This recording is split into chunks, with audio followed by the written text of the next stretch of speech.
30 years ago, I stood at the front of a junior high gymnasium.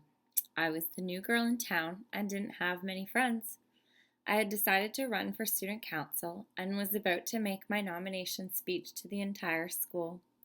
The principal introduced me, and the mean girls began to boo and heckle. They made animal sounds, and everyone laughed.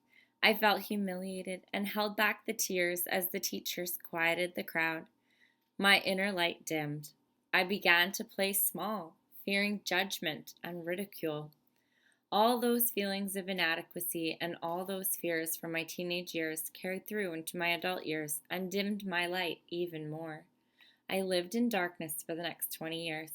Alcohol was the only thing that made me feel good enough, smart enough, and pretty enough. I sought success in business, I had loveless relationships, and made many terrible decisions, all because I was trying to fill a void I didn't know had existed. I had no light. By the grace of God, I was brought into the rooms of Alcoholics Anonymous, and I was told by my elders to get a service position. I did and became the GSR for my home group.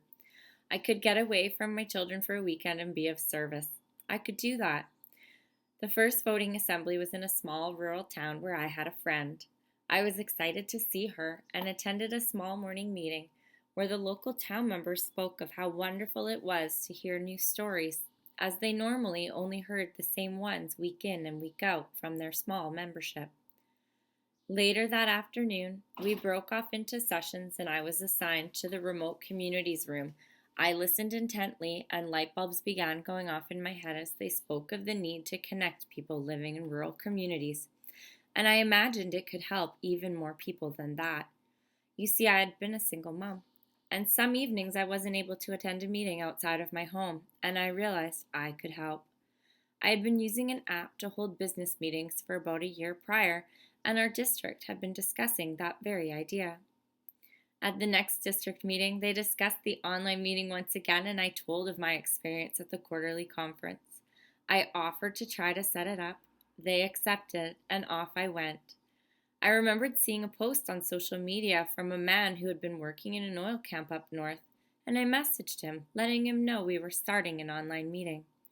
I encouraged all my step group sisters to come on and help support me, and we launched our little online meeting, October 2019.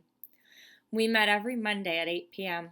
We had 4 regular attendees: the man in the oil camp, a single mom with a baby, my supportive friend, and I. One Monday I sat by myself, staring at the screen. 10 minutes went by, and I was beginning to be discouraged when a woman appeared and said, "Oh, thank God, I need a meeting." With tenacity, I began to announce the online meeting at every in-person meeting I attended. People would roll their eyes and laugh. "Oh, here she is, announcing that online meeting again." But this time, the judgment didn't stop me. It didn't dim my light.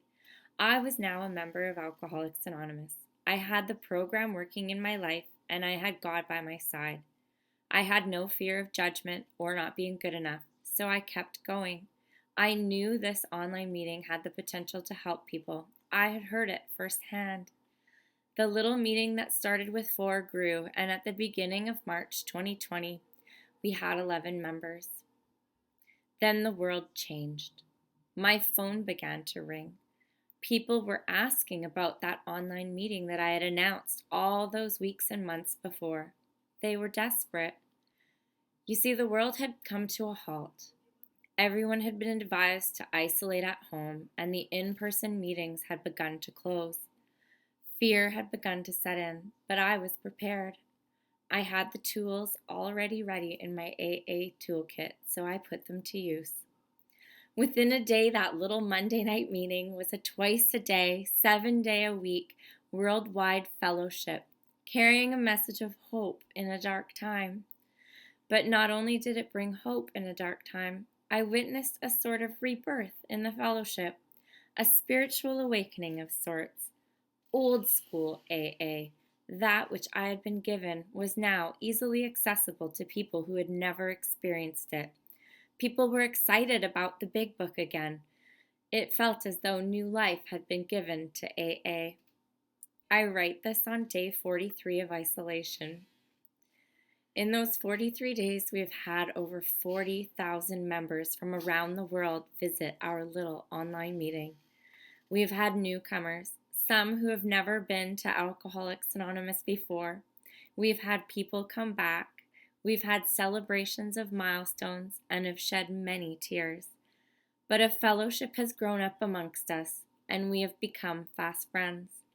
I thank God for AA and this opportunity to be of service and to shine my now bright light in a time of darkness. What a gift this has been. Oh, and that friend in that small rural town, she used to be one of those mean girls who heckled and booed me in junior high.